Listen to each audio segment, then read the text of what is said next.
After driving 9 hours through a snowstorm to surprise my mom on her birthday, I heard my parents say, "Hope he crashes. The insurance would help us."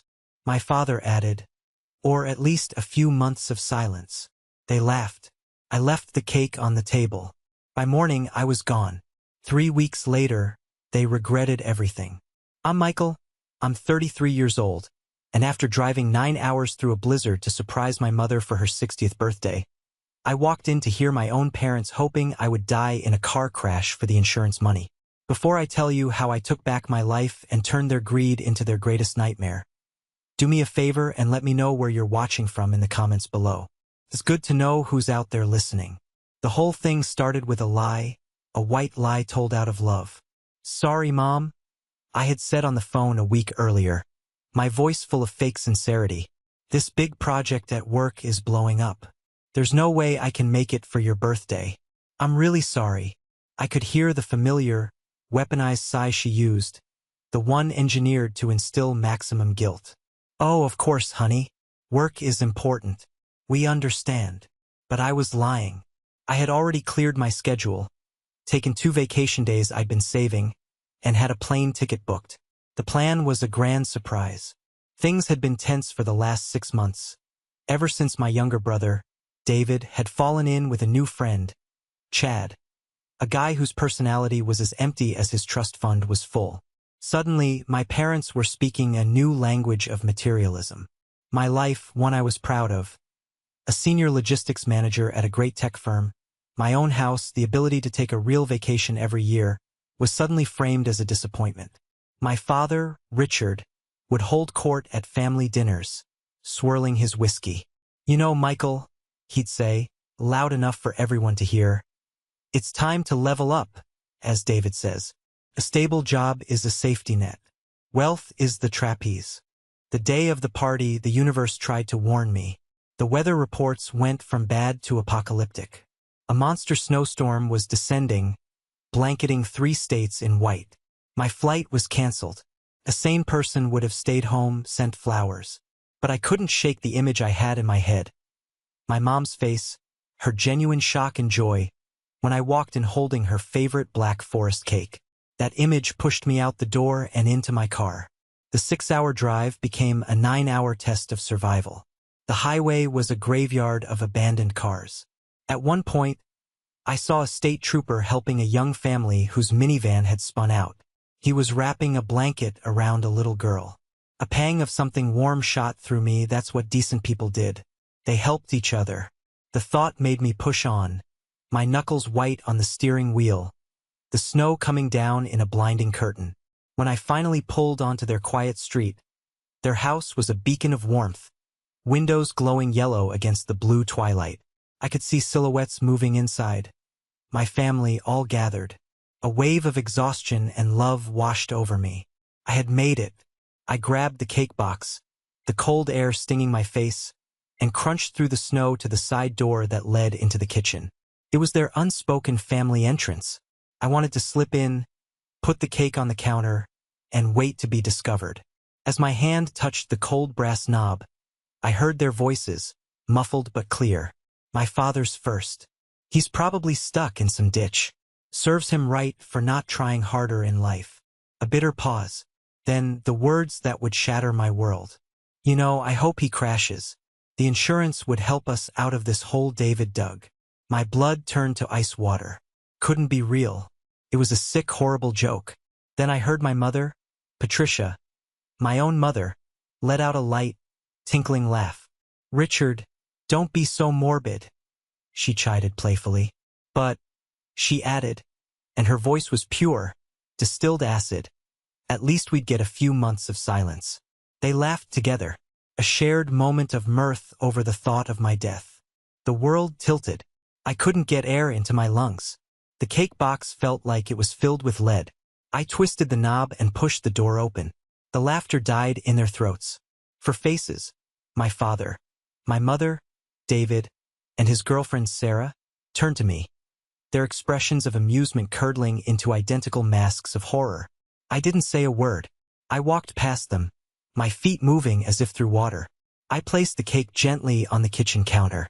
The silence was absolute, broken only by the hum of the refrigerator. I looked at Sarah.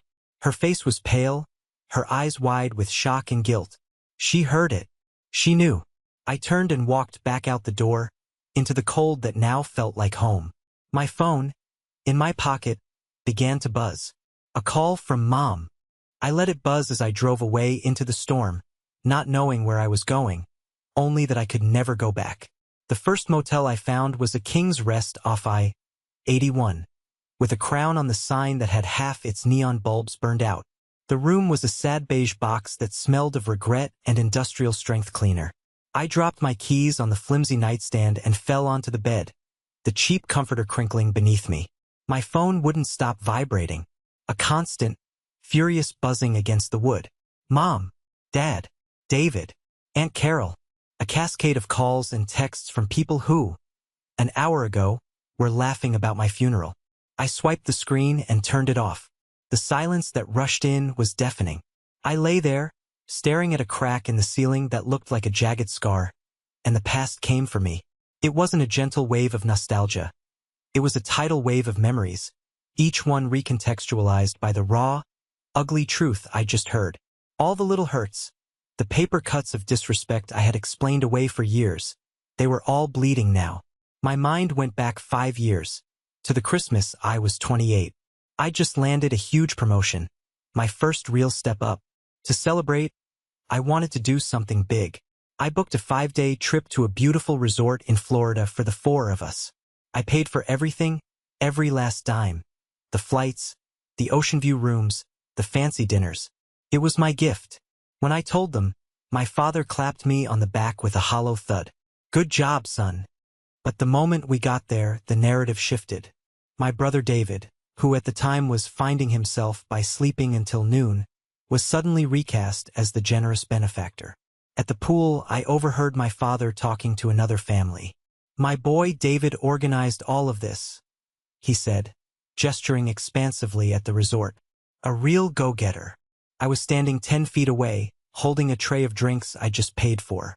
Later, at a nice restaurant, my mom posted a picture of the 4 of us on Facebook. The caption, "So proud of David for treating us to this amazing vacation. #FamiliiceEverything." I remember my fingers hovering over the keyboard, wanting to scream. Instead, I wrote a weak comment, "Glad you all enjoyed the gift." Her reply came minutes later, a public rebuke. "Michael, don't be so needy. A gift is a gift. We're all just happy David's ventures are paying off." I deleted my comment, my face hot with a shame I couldn't name. I told myself she was just clumsy with words. Then my mind jumped forward to a family dinner just last year, right after David started worshiping at the altar of his new friend, Chad. My parents had invited their new, wealthier neighbors over, a couple they were desperate to impress. My father, glass of scotch in hand, put on his usual show. He presented me to the neighbors like I was a household appliance. "This is my older son, Michael. He's in logistics. Very stable." He said stable with the same tone one might use for terminal. The neighbor, a decent guy, tried to engage me. "Oh, logistics? That's a complex field. What kind of—" My father cut him off, turning the spotlight. "And this is David, our rising star. He's involved in some cutting-edge crypto ventures. High risk, high reward. You have to be aggressive to make it big these days, right, Tom?" For the rest of the night, I was invisible, a ghost at my own family dinner, while David spouted nonsense he'd read on the internet. I drove home telling myself my dad was just insecure, that he was trying to boost my brother's ego. Lies. All of it. They were lies I told myself so I wouldn't have to face the truth. The truth that was now laughing at me from the kitchen of my childhood home. They weren't clumsy or insecure. They were cruel. They saw me not as a son, but as a utility. The reliable one. The boring one. The one who paid for things. The one whose death could be profitable. And that's when the anger, the shock, the cold adrenaline, it all dissolved. It left behind a raw, gaping wound. Grief. I've never felt anything like it. It was a physical force, pressing down on my chest, stealing my breath. I curled into a ball on that lumpy motel bed, clutching the stiff pillow, and I wept. It was a deep, ugly, guttural sob that came from a place I didn't know existed. I wasn't crying for the family I had just lost. I was mourning the family I had never truly had. The one I had built in my mind, a fantasy of unconditional love and support. That fantasy was dead. The little boy in me who spent his life trying to earn their approval, who drove 9 hours in a blizzard for a smile. He died on that kitchen floor. I don't know how long I cried. An hour? 2? Eventually, there was nothing left. Just a hollowed-out feeling. An echoing silence where my heart used to be. My hand, shaking, reached for the phone. I turned it back on. The screen lit up with a barrage of notifications. I ignored them all, my thumb scrolling down the contact list until I found the one name that represented safety. Thomas. He answered on the second ring, his voice thick with sleep. Mike? It's 1 a.m. Is everything okay? A strangled noise came out of my throat. No, I whispered. I tried to explain. The words came out in broken pieces. The drive. The cake. Insurance. They laughed. I couldn't make sense of it. I just kept repeating, they laughed, man. I broke down completely, the story devolving into incoherent sobs. I lost them. They're gone. And Thomas, my friend since we were kids building forts in his backyard, did the single most important thing anyone could have done. He didn't offer platitudes. He didn't tell me I was better off. He didn't tell me what to do. He just stayed on the line, a silent anchor in the storm of my grief. He just listened. Finally, after the sobs subsided into ragged breaths, he asked gently, Mike, have they ever, even once, asked you about your life? Not your job, not your house, but you, how you're feeling, what you're excited about. The question hung in the air, and the answer was a devastating, simple no. Where are you? He asked. A motel. King's Rest, off the interstate. Okay, he said, his voice firm now. There's a guest room here with your name on it. Get some sleep if you can. First thing in the morning, you drive here. Don't go to your house. Don't answer their calls. Just come to me. We'll figure out the rest. When I hung up, the crushing weight on my chest had lessened, just a fraction. I had an ally. I had a destination. I drifted into a heavy, dreamless sleep. When I woke, sunlight was slitting through the gap in the cheap curtains. The grief was still there, a dull, heavy ache. But alongside it, something else had taken root. A cold, quiet rage. And a question. My father's words came back, clear as a bell in the morning light. Help us out of this hole David dug. What hole? My parents lived comfortably. Their house was paid for. My father had a generous pension from the union. I'd helped them out over the years, of course. A new roof, a new water heater. I never kept a running tab. You don't with family. Or so I thought. But a hole so deep that a $500,000 life insurance policy was the solution? That didn't make sense. And then another memory surfaced. The joint savings account. The one I'd set up a decade ago with my mother, just in case of an emergency. I was the primary account holder, but she had a debit card. I put a couple $100 in it every month. A safety net for them. I trusted her implicitly. I hadn't looked at the statement in over a year. My hands trembled as I grabbed my laptop. I booted it up, the whirring of the fan loud in the silent room. I navigated to the bank's website, my heart pounding a frantic rhythm against my ribs. I entered my password. I clicked on the account summary. I found the family emergency savings. And I stared. My blood ran cold all over again. The balance was $17.42. $17.42. It was supposed to have over $25,000 in it. My fingers, numb, clicked on View Transaction History. The screen filled with a long, sickening list. Started small a year ago. A few hundred here, a few hundred there. ATM withdrawal. Point of sale purchase. Then the amounts grew. $1,000. $2,500. $3,000. The dates were a map of my family's lies. A major withdrawal a week before David showed off his new top-of-the-line golf clubs. Another one just before my mother bought a new designer patio set. They hadn't just been accepting my help. They had been secretly, systematically, bleeding me dry. The son who cried himself to sleep was gone. The man who sat staring at this screen was someone else entirely. Someone cold. Someone calculating. Someone who finally understood the rules of the game. My phone buzzed. A text from my mother. "Michael, please answer. We are so worried." It was all a terrible misunderstanding. I looked at the message, then back at the $17.42 on my screen. A misunderstanding. The cold rage in my chest began to burn. It was the last bit of fuel I would ever need. The drive to Thomas's house felt like an out-of-body experience. The world outside my car window was just a blur of colors and shapes. My entire focus was narrowed down to a single point of cold, crystalline rage. My family hadn't just betrayed me emotionally. They were thieves. The word echoed in my mind. Thieves. When I pulled into his driveway, he was on the porch, a steaming mug of coffee in his hand. He took one look at my face, grim and set like stone, and his expression shifted from concern to shared anger. He didn't need to ask how I was. He knew. "Come on in," he said, opening the door. "The guest room is ready. But first, you need to eat something." "I'm not hungry," I said, my voice sounding rusty to my own ears. "I need to show you something." We sat at his kitchen table, the same table where we'd built model airplanes as kids, and I opened my laptop. I didn't say a word, just turned the screen towards him. He leaned in, his eyes scanning the transaction history of the savings account. He let out a long, low whistle. "Jesus, Mike, this is grand larceny." "I think it's worse," I said, a sick feeling twisting in my gut. I had a hunch this wasn't the bottom. If they were capable of this, they were capable of more.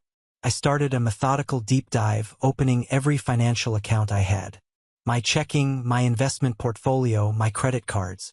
I was creating a spreadsheet line by line, a forensic accounting of my own life. It was a grim task, color-coding withdrawals and transfers, and with every entry, the picture became clearer and uglier. And then I found it, an innocuous-looking email in my spam folder, sent months ago. It was from a credit card company I'd never used. The subject, "Your new card is on its way." I had assumed it was phishing and ignored it. Now, my heart pounding, I went to that company's website. I clicked the forgot password link and entered my email address. A reset link appeared in my inbox. My hand was shaking so badly I could barely control the mouse. I clicked the link, created a new password, and held my breath as I logged in. A wave of nausea washed over me. There it was, an account in my name, Michael R. Jennings, with a photo of a credit card I'd never held in my hand. A card with a $20,000 limit. The current balance was $19,871.34. It was maxed out. I clicked on the statements, my dread growing with every line item. It was a diary of their deception. A $1,200 charge at the Grand Hotel. The same weekend David and Sarah had posted 100 photos captioned, "Living the High Life." A $2,500 charge at Ultimate Electronics. David's new 85-inch television. A recurring monthly payment of $450 to a luxury car brand. A car I now realized wasn't leased in his name, but mine. There were charges for golf trips for my father, spa days for my mother, expensive dinners, designer clothes. They had used my good name, the credit I had painstakingly built since I was 18, to fund a fantasy life. And all the while, they were looking me in the eye, telling me I wasn't doing enough, that I needed to level up. I felt a volcanic rage building inside me, so hot and powerful it burned away the last vestiges of grief. This wasn't a betrayal anymore. It was a strategic attack. "They committed identity theft, Thomas," I said, my voice dangerously calm. "This is a felony." "So, what's the first move?" he asked, his own face a mask of fury on my behalf. "War," I said. My first call was to the credit card company's fraud department. The conversation was a masterclass in bureaucratic indifference. I explained the situation to a call center agent who sounded half asleep. "I understand your frustration, sir," he said in a monotone. But our policy in cases involving family members is to launch an internal investigation. Since you have a history of giving your parents money, this could be construed as a civil dispute. A civil dispute? I exploded, my voice echoing in the quiet kitchen. They applied for a card in my name using my social security number. That's not a dispute. It's a federal crime. I understand, sir, he droned on. But I can only follow the procedure. The investigation can take 60 to 90 days. I hung up, my hand clenched into a fist. They had insulated themselves. They had woven their financial lives so tightly with mine that the very systems designed to protect me were now confused. I was just another family squabble to them. That's when I knew I needed bigger guns. I wasn't just a son anymore. I was a plaintiff. Thomas had already found the number. Jessica Albright. Financial and family law. She's a bulldog. Her husband, Mark, is the financial advisor. They're a team. An hour later, I was in their sleek, minimalist office downtown, the city skyline stretching out behind them. I told my story again, but this time it was different. It was precise, factual, stripped of emotion. I presented my spreadsheet, the bank statements, the credit card transactions. Jessica listened, her expression unreadable. When I finished, she leaned forward, a glint in her eye that was both terrifying and comforting. "Michael," she said, "you have been the victim of a coordinated, long-term campaign of financial and emotional abuse. What your parents and brother have done is not a civil dispute. It is a textbook case of felony fraud, identity theft, and, based on your father's recent email, extortion." The validation was so powerful it almost brought me to tears. I wasn't crazy. I wasn't overreacting. "Here is what we are going to do," she said, her voice crisp and commanding. "First, you are going to the police station this afternoon and filing a report. Get a case number. That is our primary weapon. Second, my husband Mark is going to work with you to place fraud alerts and freezes on your credit with all 3 major bureaus. We are building a fortress around you. Third, I am drafting a cease and desist letter to your parents and your brother. It will inform them that a police report has been filed and that any further contact with you will be considered harassment and subject to a restraining order. All communication, without exception, will now go through this office." It was a plan of attack. For the first time in days I could breathe. Thomas was my rock that afternoon.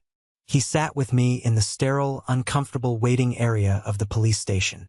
He was there while I recounted the whole sordid story to a detective who, thankfully, took it seriously. He was there when we went to my bank and I closed the joint account, the teller sliding a cashier's check for $17.42 across the counter with a look of profound pity. He was there as we systematically changed every password and locked down every account I owned. Meanwhile, my phone, which I had reluctantly turned back on, was a war zone. The messages had shifted from feigned concern to outright aggression. From Dad: "Michael, I don't know what you think you're doing, but your mother is a wreck. You are acting like a child. Call us now." From David: "Seriously, dude, what is wrong with you? You're gonna ruin this family over a stupid joke. Get over yourself." From Mom: "Baby, please come home. We can talk about this. Whatever you think happened, it's a misunderstanding. We love you so much. We love you." The words were meaningless now, ashes in my mouth. The certified letter from Jessica's office went out the next morning. It was a cold, brutal instrument of law, detailing their crimes in unflinching detail. The delivery receipt arrived in my email the following day. It had been signed for by Patricia Jennings. The barrage of texts and calls stopped as if a switch had been flipped. A heavy, ominous silence descended. For 3 days I heard nothing. I allowed myself a flicker of hope that they had finally grasped the severity, that they were scared into submission. It wasn't submission. It was strategy. On the 4th day, the attack came from a new direction. An email to my corporate address. The sender was Richard Jennings. The subject: "A final warning. Michael, I see you are determined to proceed with this fantasy. You are making the biggest mistake of your life and tearing your family to shreds. I am giving you 24 hours to call off your lawyers and come home to apologize to your mother. If you fail to do so, I will have no choice but to contact the board of directors at your company and let them know exactly what kind of unstable, vindictive person they have managing their affairs. Some things are better kept in the family. The audacity of it, the sheer gall, was breathtaking. He was threatening my career, my sanctuary, the one part of my life I had built for myself, pure and untouched by their poison. He was trying to burn it all down. I screenshotted the email and sent it to Jessica. My message was 5 words. And here is the extortion. Her reply was almost instantaneous. Got it. Thank you, Michael. The fool just handed us the gun, the bullet, and a signed confession. Game on. My father's email was a tactical error of catastrophic proportions, and he was too arrogant to see it. He thought he was cornering me, using the last weapon he had, shame. He believed I would buckle at the thought of my professional life being tainted by my messy family drama. What he failed to understand was that he had already destroyed the part of me that could feel shame. All that was left was resolve. Life settled into a surreal routine. During the day, I was Michael Jennings, Senior Logistics Manager. I moved with purpose through the corporate halls, attended meetings, and solved complex supply chain problems. I found a strange comfort in the logic of my work. Everything had a process, a solution. At 5 p.m., I would leave that world behind and become Michael Jennings, plaintiff, a man systematically building a legal case against the people who gave him life. The silence from my family was unnerving. I knew it was the calm before another assault. Their lawyers' direct lines of communication were cut off by Jessica, so they deployed their secret weapon, Aunt Carol. Her first call came on a Tuesday evening. Her voice was a warm, syrupy concoction of love and concern. Michael, honey, it's your Aunt Carol. I just got off the phone with your mother. Oh, she's in a terrible state. She hasn't eaten in 2 days. Just sits by the window. Her heart is breaking. Is it, Aunt Carol? I asked, my voice flat. Of course it is. I know what they said was wrong, a terrible, terrible joke. But you know your father's mouth. And your mother, she would never hurt you. This legal business, it's just so cold. It's tearing everyone apart. Can't you just talk to her?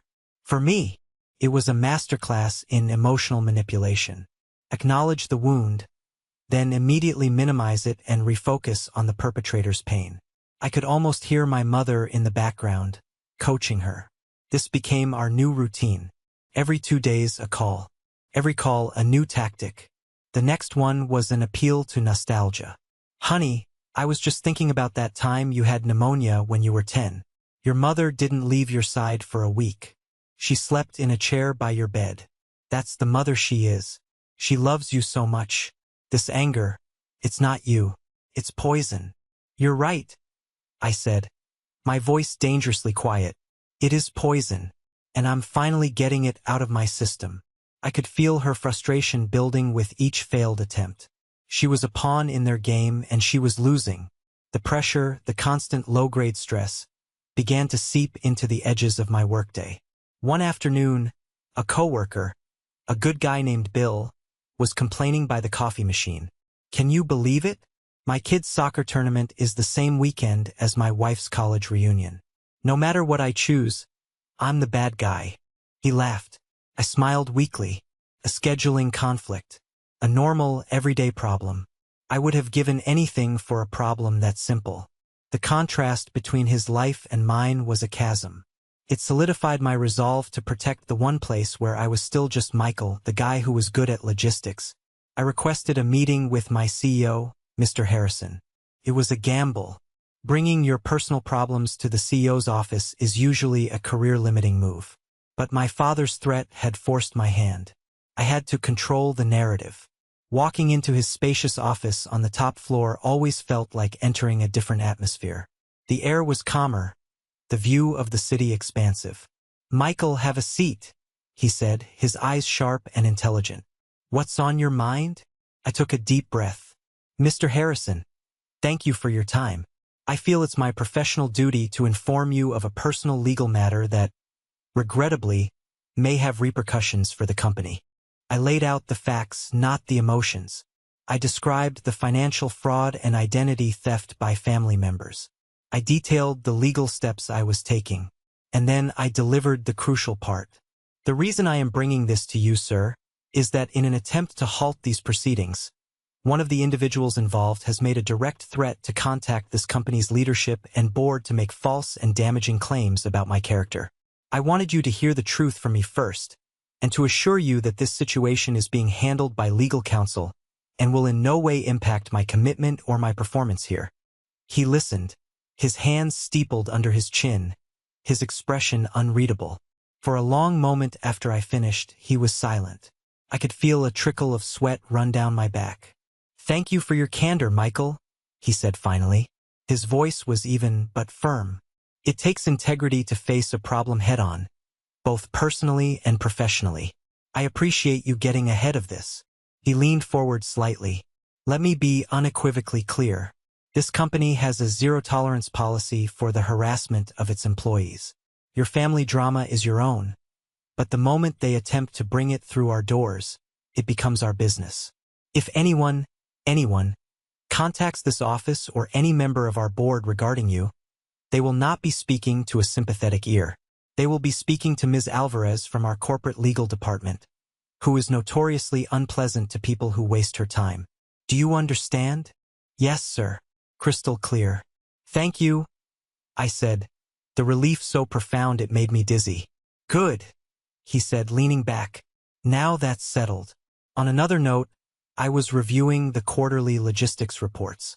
That new integrated routing system you pushed for, it's on track to save us nearly $4 million annually. That's not just doing a job, Michael. That's creating significant value. "Thank you, sir. I just saw an inefficiency and tried to fix it." He gave a rare, thin smile. "Keep fixing things, son." I walked out of that office feeling like I had armor on. My father had tried to use my job as a weapon against me. Instead, it had become my greatest shield. He thought he could isolate me, make me feel small. He didn't realize that in the world I had built for myself, I wasn't just stable. I was valuable, and that value gave me power he could never understand. The next 2 months were a brutal, grinding chess match played by our lawyers. Jessica was relentless. Armed with the police report and my father's blackmail email, she went on the offensive. The credit card company, faced with a potential lawsuit for ignoring evidence of felony fraud, quickly changed its tune. The fraudulent account was suspended, and the $19,000 debt was formally moved into a dispute status, a hold harmless placed on my credit report. It was a significant victory. My family, cornered and increasingly desperate, hired a small-town lawyer who was clearly unprepared for the storm he was walking into. His first letter to Jessica was a masterpiece of blustering incompetence, accusing me of being an ungrateful and vindictive son, and my lawyers of unethical ambulance chasing. Jessica's response was a thing of beauty. It was a cold, surgical takedown that ended with a strategic invitation. To avoid further and more severe legal escalation from both my client and his employers, she wrote, "We propose a final, in-person settlement meeting to discuss the terms of restitution." The inclusion of "and his employers" was a calculated masterstroke. They agreed almost immediately. Their lawyer probably saw it as a chance to negotiate, to appeal to my better nature. They were walking into an ambush. "They think this is a family argument, Michael," Jessica told me on the phone. "We need to disabuse them of that notion." Powerfully. That's when I had the idea. "Not your office, Jessica," I said. "My office." "Your company?" she asked, a note of surprise in her voice. "The main boardroom on the top floor," I said. "I want them on my turf. I want them to be surrounded by the life they tried to sabotage. And I want Mr. Harrison there." There was a beat of silence, and then Jessica laughed. A sharp, appreciative sound. "That's a stone-cold power move, Michael. I love it. Let me make the call." Mr. Harrison, to his eternal credit, didn't hesitate. He agreed to attend as my personal financial advisor. The trap was set. On the day of the meeting, I chose my suit carefully. It was dark charcoal, impeccably tailored. It was my armor. Riding the express elevator to the 35th floor, I felt a zen-like calm settle over me. This wasn't a family reunion. It was a corporate execution. The boardroom was magnificent. A long, polished mahogany table reflecting the panoramic view of the city. This room was a symbol of everything I had earned through merit, not manipulation. I stood by the floor-to-ceiling windows, watching the cars crawl below, feeling utterly detached from the drama about to unfold. They arrived precisely at 2 p.m. My father, Richard, strode in first, his shoulders thrown back, a pathetic attempt to project power in a place where he had none. He looked small against the backdrop of the skyline. My mother, Patricia, followed him like a shadow, her face tight with anxiety, her eyes darting everywhere but at me. And then came David, my golden boy brother. He wasn't the charming star anymore. He was sullen, resentful, a thundercloud of entitlement. Their lawyer scurried in behind them, his cheap briefcase looking comically out of place. They took their seats on one side of the long table. I sat opposite with Jessica by my side. The chair next to me was empty. My father, unable to resist a jab, sneered across the table. "So where's this advisor of yours, Michael? Did he get lost?" As if summoned, the heavy oak door swung open. Mr. Harrison entered. He wasn't dressed like a CEO on a magazine cover. He wore a simple, elegant suit, but he moved with an aura of absolute command that sucked all the air out of the room. He gave my family a brief, dismissive nod and sat down next to me. I watched my father's face. The recognition dawned, followed by a wave of confusion and then a flicker of genuine fear. The swagger drained right out of him. The power in the room had just tilted, decisively. Jessica opened her folio and began. "Thank you for coming. We are here to discuss a resolution to the matter of the $25,000 withdrawn from the joint savings account and the $19,871 of debt incurred via a fraudulently obtained credit card in my client's name." Their lawyer began to bluster. "Now hold on. The word, fraudulently, is a strong and unproven accusa." My father waved him into silence. He leaned forward, his knuckles white on the table, and locked his eyes on me. "Let's cut the crap, Michael," he spat, his voice a low growl. "You've had your little tantrum. You've made your point. So what's the number? How much is it going to take to make you call off the dogs and end this humiliation?" It was astounding. After everything, he still thought this was about money. He thought he could buy his way out of consequences. I leaned forward, mirroring him across the vast expanse of polished wood. "You're right about one thing, Dad," I said, my voice soft but carrying in the silent room. "This was never about the money." "Then what is it about?" my mother whispered, her voice trembling. I held her gaze. "It's about a lesson, one you are long overdue to learn. It's about consequences." Before the word could fully register, Mr. Harrison spoke. His voice was calm, conversational, which made it all the more chilling. "Excuse me," he said, addressing my father directly. "I believe I can help clarify the situation. There seems to be a significant misunderstanding on your part regarding Michael's role here." My father scoffed, a pathetic attempt to regain his footing. "Oh, we know his role. He's got a nice, stable job. Good for him. He's a good employee." Mr. Harrison allowed himself a small, dry smile. "An employee? Yes, he is. But stable doesn't quite capture it." He shifted his gaze to me, then back to them.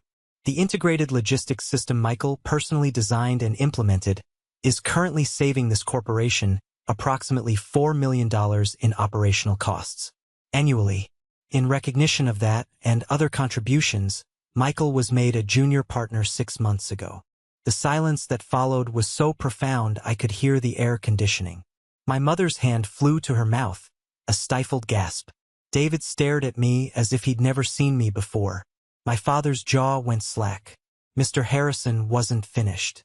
He leaned forward, his voice dropping slightly, becoming more serious.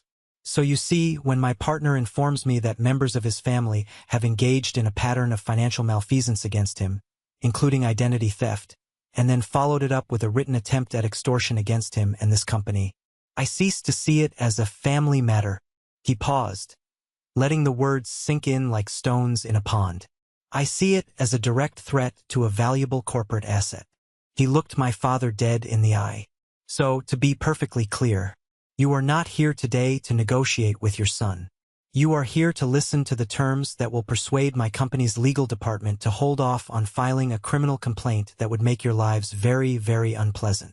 Checkmate. It was a complete and utter rout.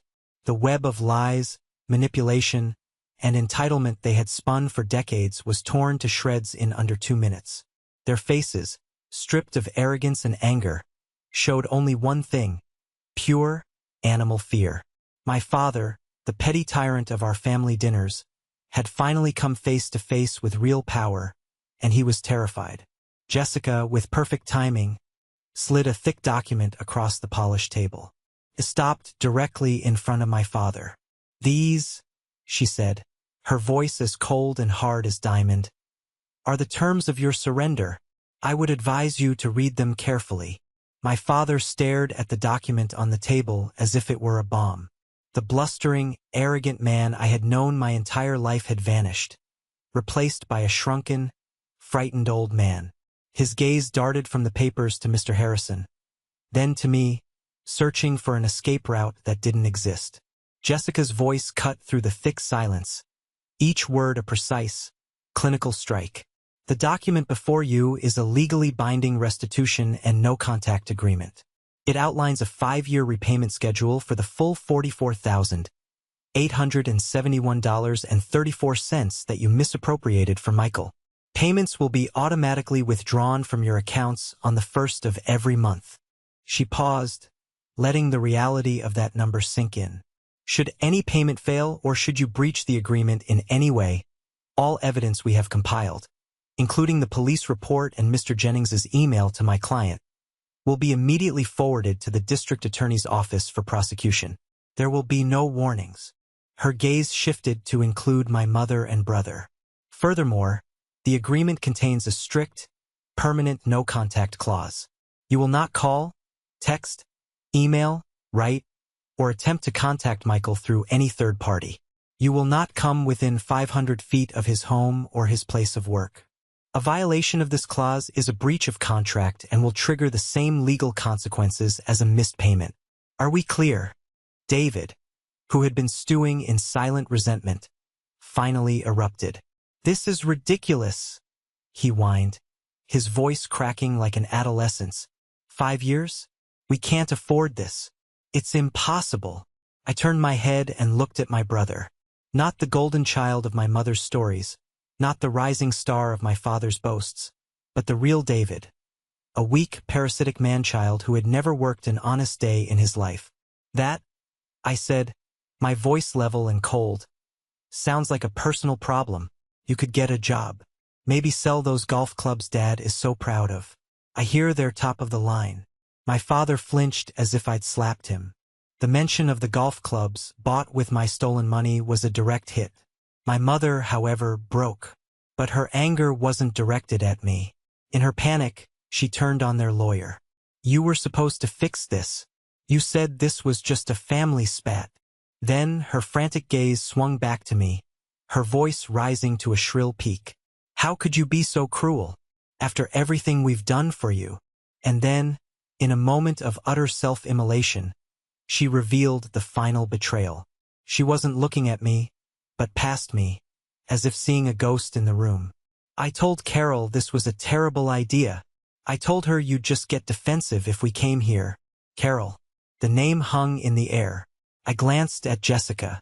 She gave me the barest of nods. It all clicked into place. The peacemaker, the go-between. Aunt Carol hadn't just been their spy.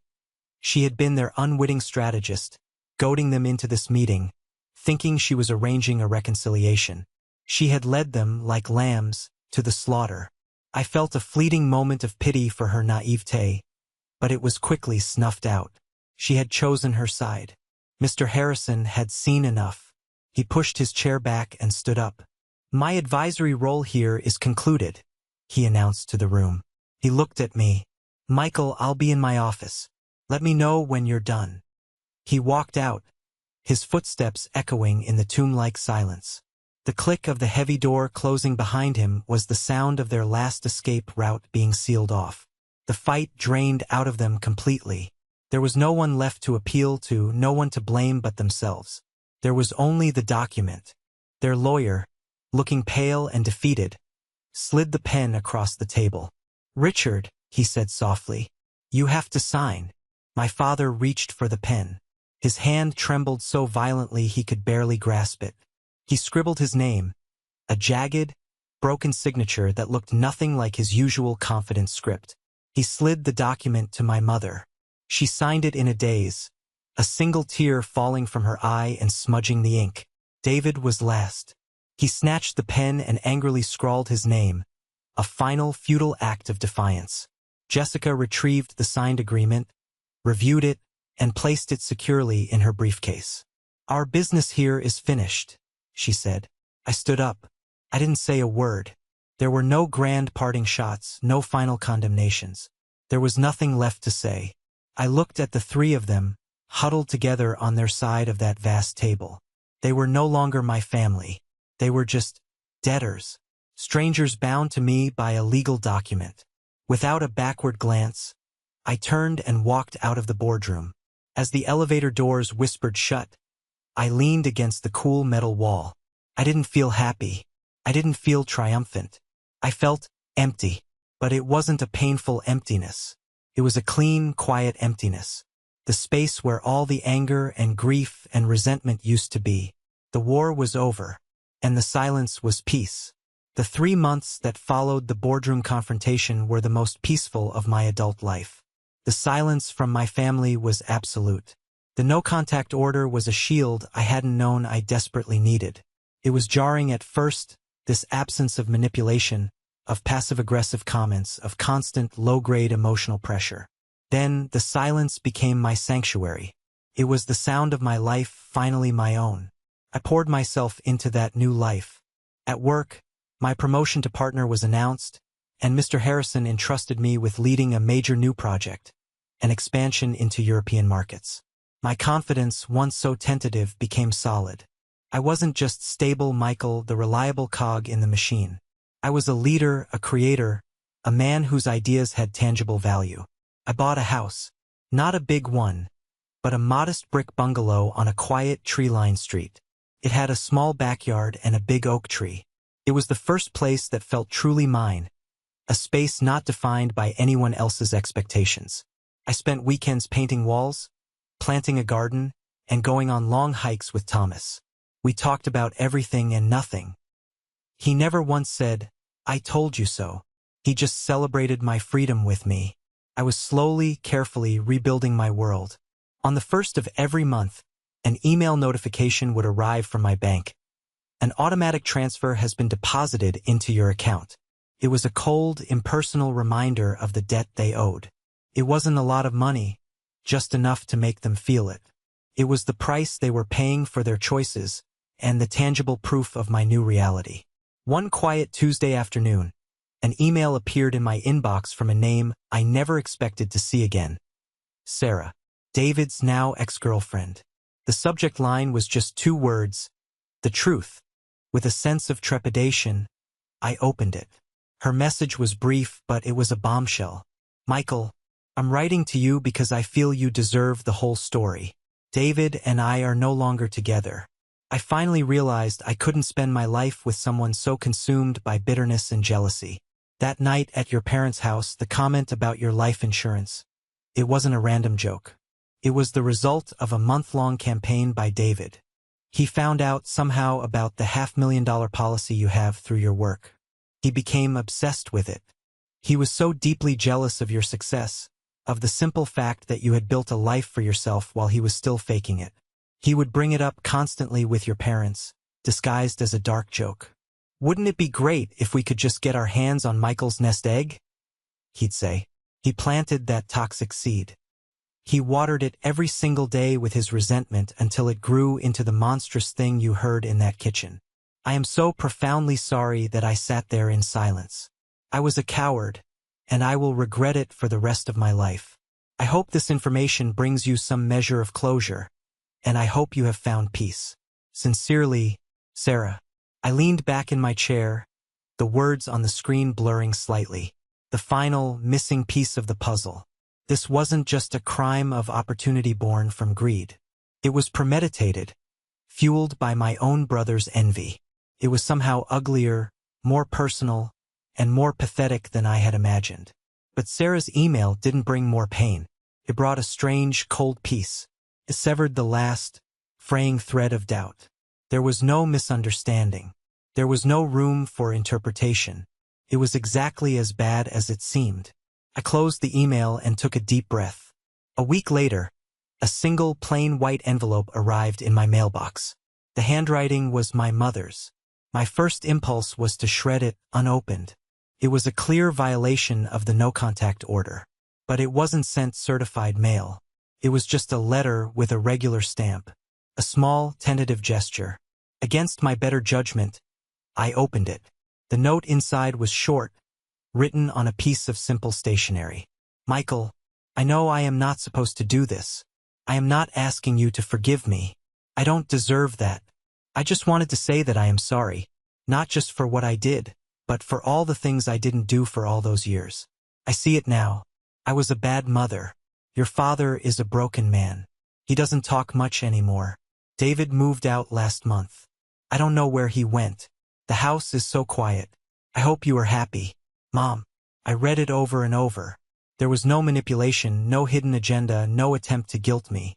It was the first truly honest communication I had received from her in my entire life. It was the hollow, regretful confession of a woman who had burned down her own life and was now living in the ashes. A phantom limb of the love I once had for her ached in my chest. But an apology, no matter how sincere, couldn't rebuild a city that had been nuked. Couldn't erase decades of small cruelties or the sound of that laughter. I sat with the letter for a long time, wondering what to do with this broken piece of the past. And then I knew. I knew there was one final act required to close this chapter. An act not of forgiveness, not of revenge, but of redefinition. I went to my desk and opened my checkbook. I looked at my bank statement. They had made 3 payments so far. A little over $2,000. I wrote a check for that exact amount. I made it payable to the National Coalition Against Domestic Violence, with a note in the memo line, for the Financial Abuse Support Program. I put the check in an envelope, addressed it, and affixed a stamp. Then I took a clear photo of the signed check with my phone. I opened my messaging app and found the old, dormant family group chat. I posted the picture. No words, no context.